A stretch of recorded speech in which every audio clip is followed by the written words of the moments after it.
58 seconds of into the Logoverse. All right, let's do this one last time. Clever narration harkening back to almost every superhero reboot. Having to have an origin story is still f***ing narration, and it's still a f***ing origin story, so double sins. I'm a comic book, I'm a cereal, did a Christmas album. At this point, can we make meta humor a sin? Because it feels like we should be able to. Also, why are the generic cereals always ending with O's? Especially when Spidey Snacks, Spidey Flakes, and Spidey Grams are still on the table. Because the only thing standing between this city and oblivion is me. Frighteningly, roughly 11,000 New Yorkers say this to themselves every morning, including but not limited to the mayor, the DA, random aggressive cops, deluded artists, corrupt hot dog vendors, and Howard Stern. Sony headphones is only the first of many Sony product placements in this otherwise artistically original film. Look, I get this is the style of animation that the movie is using to make it stand out, feel more authentically like a comic book or whatever. But that doesn't make it any less irritating that the first time I saw this, I spent 20 minutes of the movie trying to figure out if it was on purpose or if the theater employees were too busy jerking off in people's popcorn to pay attention to the presentation of the film. And even when I realized it was on purpose, I then spent 20 more minutes trying to figure out why my popcorn tasted a little extra salty.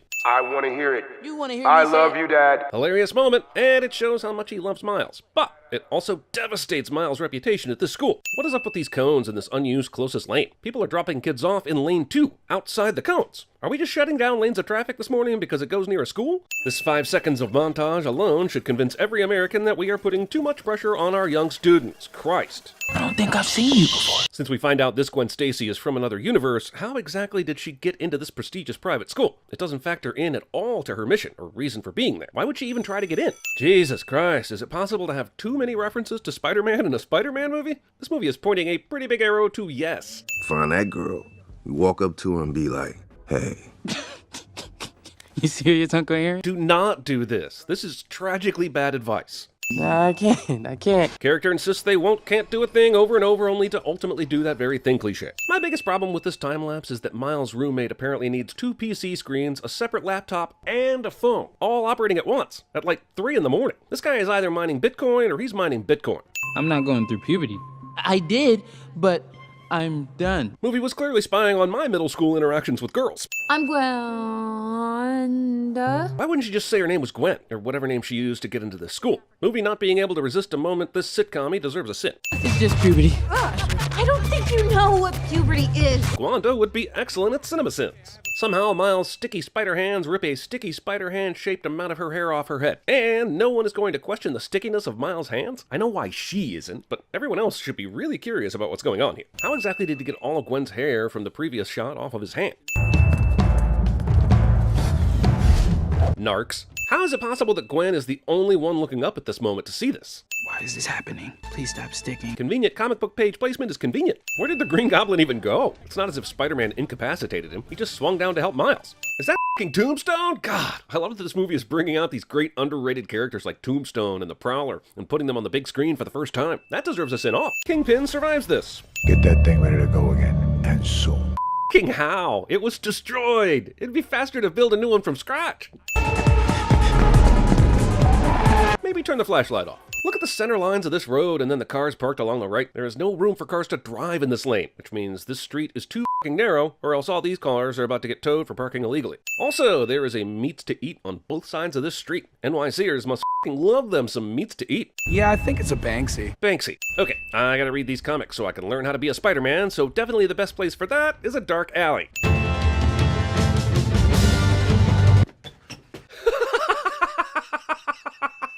Okay, look, if they buried Spider-Man in a public cemetery, and they allowed people to visit it and drop off trinkets and flowers, then A, it would still be f***ing overrun with people, since he literally just died, and B, there would be way the hell more trinkets and flowers here. She wanted kids and it scared me. As it f***ing should. Who knows what that spider DNA mixed with human DNA would give birth to? You could end up with Eric Stoltz in The Fly too. This whole sequence is fun and neat to look at. I mean it, but it's just covering up a super dump of exposition. The snowman head was a good gag, but there's no way it would stay on this long. Not a costume. It was literally a ball of snow. They were just making fat jokes about his gut a minute ago, but now he looks pretty in shape. Actually, Lady Doc Ock is about to make some more jokes about his gut, but my point is that the movie draws the gut only when it needs it. Considering how many times Kingpin has had to go up against Spider-Man, I would think think Alchemx would have some exterior cameras pointing up to catch moments just like this. And I guess I would be wrong, but that doesn't make it any less stupid. Look at this data. Okay, just a second ago, this is how far above Kingpin the vent was. Then Miles bumps into Peter, Bob's your uncle, and now they're 3 times closer? Dr. and Mrs. Peripheral Vision here.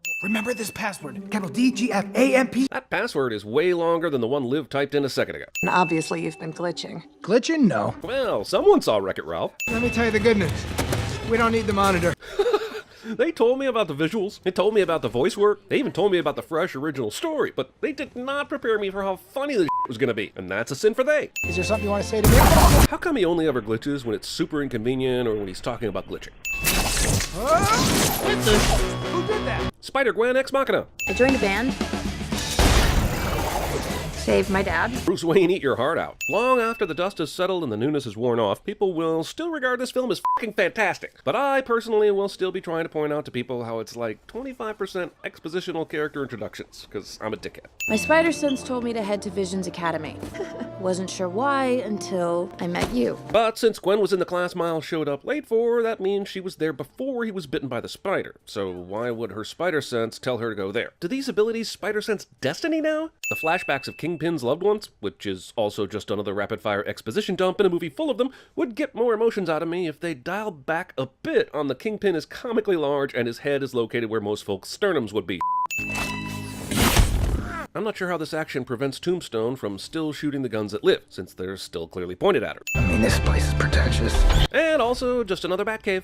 You might need these. If the other spider people have been here the whole time, then why is the spider sense just now lighting up? I just washed my hands. That's why they're wet. No other reason. Well, we finally got to a joke in this movie that falls completely flat for me. He might be a real canonical character, but this is like Popeye showing up in the middle of The Incredibles. Sometimes I let matches burn down to my fingertips just to feel something, anything. This noir, penny, ham introduction sequence feels like one of those SNL sketches where they do celebrity impressions and give us fake auditions for famous movies. How did you get here? The hell? Same as you. Why are you asking this? Look, I made a promise, so I have to keep it. Promises to dead people aren't all that important, man. I promised my grandfather that I would never forget him, but I already don't remember his name. I think it was Grandpa. See, no one cares. Can you swing and flip with the grace of a trained dancer? Do your ears hang low? Do they wobble to and fro? Can you tie them in a knot? Can you tie them in a bow? Come on, Miles, get up.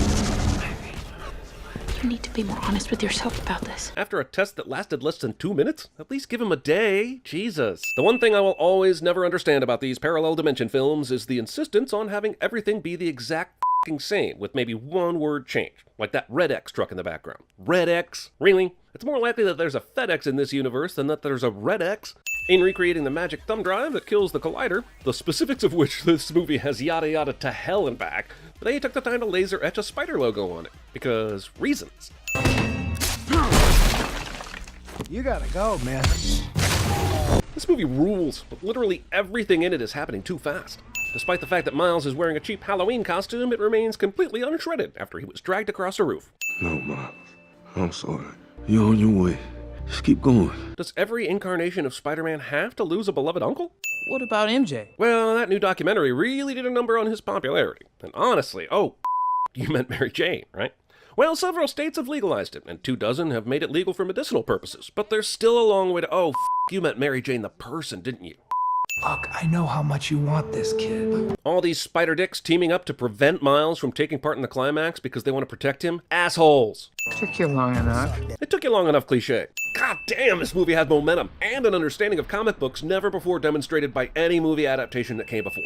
This is a fun figuring out the powers scene, but there is a timetable, right? You're telling me he's had time to get to Aunt May's, spray paint the suit, let it dry, and do this montage before they could get to the collider and send everyone home? Are they still taking the bus just for comedy now? Boy, they sure did clean up the mess of that last collider accident and build a new machine in a f***ing hurry. Like 2 days? I think it was 2 days. That's so amazing I'm willing to call bullshit. They do this ceiling hiding trick a lot, and usually I let it go. But there's fucking 5 of them, including a giant robot. And those ceilings aren't that high. There was zero chance Kingpin or the 2 guards didn't notice them before now. So we all realized that everyone in that building just got trans-dimensionalized and probably died a horrible, painful death. Just making sure everyone's good with that. This is kind of fun and all, but it's just Yoda fighting Dooku, right? One of the movie's only problems is sometimes leaving viewers with a bad case of what the f just happened-itis. At some point, this movie just said, f you, logic and physics, and wants me to just roll with it. And for the most part, I can. Still a sin, but it's a fun sin. I'd be sad if this girl and her robot were more than glorified cameo characters. I got the portal open. You first, Penny. But how do they know they will each go back to their own dimension? Miles letting go of Peter here after both have finally understood their purpose? It won't be, but that was the superhero moment, not whatever ass-beating Miles does after this. Why would Vanessa and Richard start randomly appearing here? Like most superhero films, the final few minutes turn into one big animated ball of nonsense. As they fall through I guess a scene from inner space, somehow Miles and his father are both still alive and both still in or on things that are intact, and can both see each other from this distance while falling into purgatory. Hey, Kingpin! Push the green button for me! This works. Miles' dad survives this. Okay, let's do this one last time, yeah? For real this time. If we have to. Okay, but I remember that scene on the bus. They weren't buddy-buddy, they just met. They were just getting to know each other. He said, if you ever decide to do friends again, I could open up a slot. And she awkwardly replied, I'll keep you posted. Now, is that the kind of conversation that ends with one of them saying, let's take a selfie together? Possible cannibalism. Miles! Miles! You got a minute? What is happening? Is he remembering her? Is she calling to him from another dimension? It's Gwen's voice, but I feel like I should know what this means, and I don't. This movie rules, and everyone that worked on it deserves mention, but this movie has 10 minutes of credits. That's excessive, especially when the movie is going to put an after-credits scene at the end. Apparently, some kind of transposition has taken place. I find it extremely interesting. Do you know how easy this is for me?